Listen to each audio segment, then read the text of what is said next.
इसी तरह नए नए वीडियो के लिए हमारे चैनल को सब्सक्राइब ज़रूर करें और इस वीडियो को ज़्यादा से ज़्यादा शेयर ज़रूर करें ताकि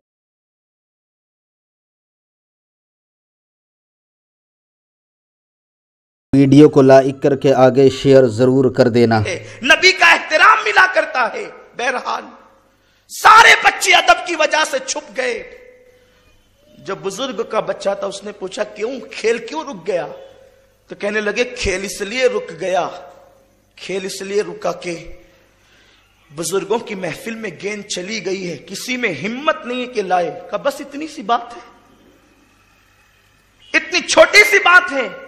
बुजुर्गों की महफिल में गेंद गई और खेल रोक दिया। मैं लाता हूं।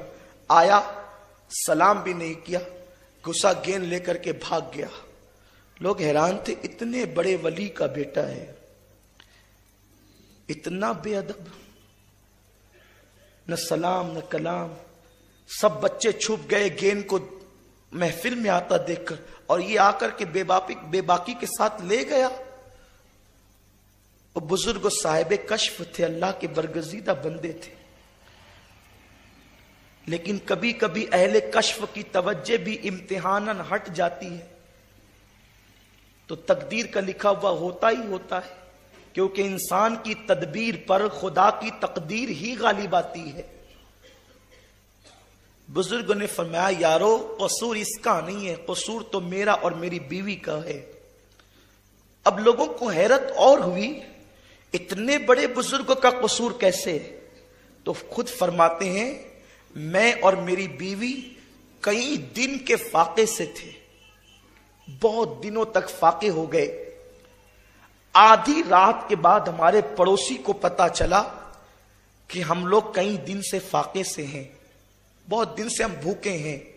तो उसने आधी रात को उसके घर में जो कुछ था ला करके हमें पेश कर दिया। अब हम भूख से इतने बेचैन और मुस्तरिब थे कि हमने खाने की कोई तहकीक ही नहीं की कि ये खाना हलाल का है या हराम का है, उसके यहां किस तरीके से आता है, वो कमाता कैसे है। बगैर तहकीक के हमने वो खाना भूख की वजह से खा लिया। और उसी रात जब पेट में खाना गया तो दिल ने चाहा कि वजीफे ज़ौजियत अदा करें, और उसी रात ये बच्चा अपनी मां के पेट में आया।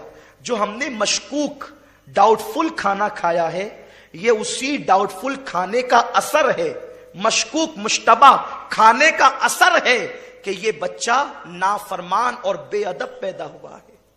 आप मुझे बताएं, अगर अल्लाह वाला मशकूक मुश्तबा खाना खा ले तो उनके घर में बेटा नाफरमान और बेअदब पैदा हो, और हम जानबूझकर हराम की मंडियां लगाए, तो हमारी औलाद हमारी फर्माबरदार कैसे हो सकती है? हमारी औलाद नेक और परहेजगार कैसे हो सकती है? खून का असर इंसान के वजूद में जिंदगी की आखिरी सांस तक के रहता है।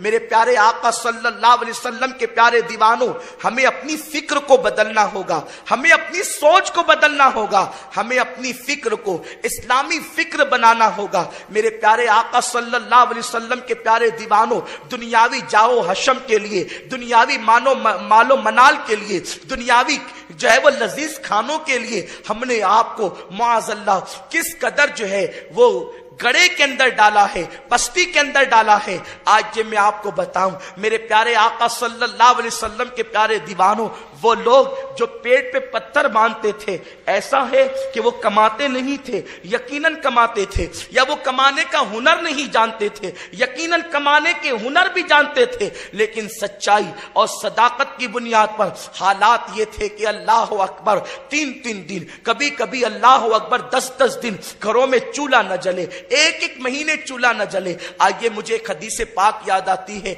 बड़ी मशहूर हदीस मुबारक आपने सुनी होगी। हदीस पाक का मफहूम मैं अपने अल्फाज में पेश करूं।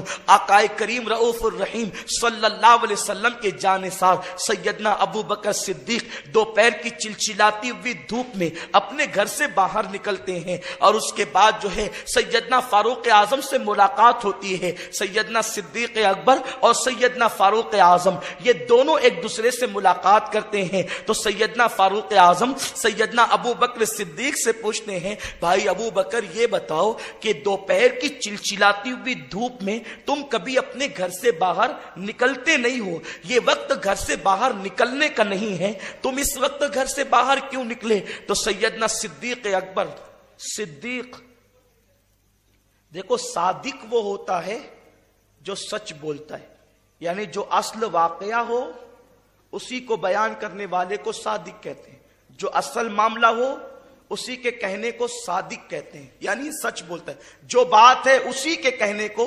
सादिक कहते हैं। सादिक वो है जो बात के ऐन मुताबिक बोले, और सिद्दीक वो है जो कह दे वही वाकया बन जाए। सिद्दीक वो है जो कह दे वही वाकया बन। तो सैयदना अबू बकर सादिक नहीं कहा गया कि अबू बकर सादिक नहीं, अबू बकर सिद्दीक, और वो भी सिर्फ सिद्दीक नहीं बल्कि सिद्दीक अकबर। सिद्दीक अकबर, नबियों के बाद रूए जमीन पर अगर सबसे सच्चा कोई है वो सैयदना सिद्दीक अकबर है। सैयदना अबू बकर सिद्दीक से फारूक आजम ने पूछा, निकले क्यों? ये वक्त तो तुम्हारा निकलने का नहीं है। सिद्दीक ने कह दिया सदाकत के साथ, मेरे घर में 3 दिन से चूल्हा नहीं जला है और अब मुझसे भूख बर्दाश्त नहीं होती। भूख बर्दाश्त नहीं होती तो दिल ने चाहा कि दोपहर का वक्त है, बाहर निकलते हैं और किसी दोस्त के घर जाकर कुछ तो खा लें, कुछ खा लेंगे तो भूख मिट जाएगी। लेकिन भाई उमर ये बताओ तुम क्यों बाहर निकले, तुम्हारे बाहर निकलने की वजह क्या है? फारूक आजम ने मुख्तसर जुमलों में कह दिया, भाई अबू बकर, जिस भूख ने तुम्हें घर से बाहर किया है उसी भूख ने मुझे भी घर से बाहर किया है। मेरे घर में भी 3 दिन से चूल्हा नहीं जला है। किस उमर की बात हम कर रहे हैं? वो जिसके नाम से कैसरो किसरा के ताजदार कांपते हैं। किस उमर की बात कर रहे हैं? जिसका जिक्र तौरात में है, इंजील में है, कुरान में है। वो मशवरा दे तो उनके मशवरे की तायीद में अल्लाह कुरान की आयतें नाजिल फरमाते। आयात कुरान जिसके मशवरे की तायीद में नाजिल होते। सैयदना फारूक आजम ने कह दिया कि जिस भूख ने तुम्हें घर से बाहर किया, बस उसी भूख ने मुझे भी घर से बाहर किया। दोनों मशवरा कर रहे थे कि जाएं किसके घर।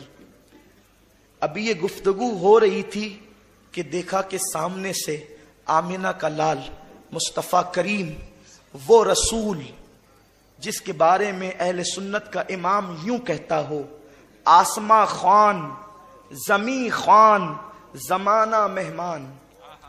आसमा खान जमी खान जमाना मेहमान, साहिबे खाना लक़ब किसका है तेरा तेरा। जिसके दर से लोग पलते हैं, कायनात पलती है, जो कासिमे नेमत बनाकर भेजा गया हो, जो मालिके जन्नत बनाकर भेजा गया हो, जिसके दर का सवाली मुर्गे सिदरा जिब्रील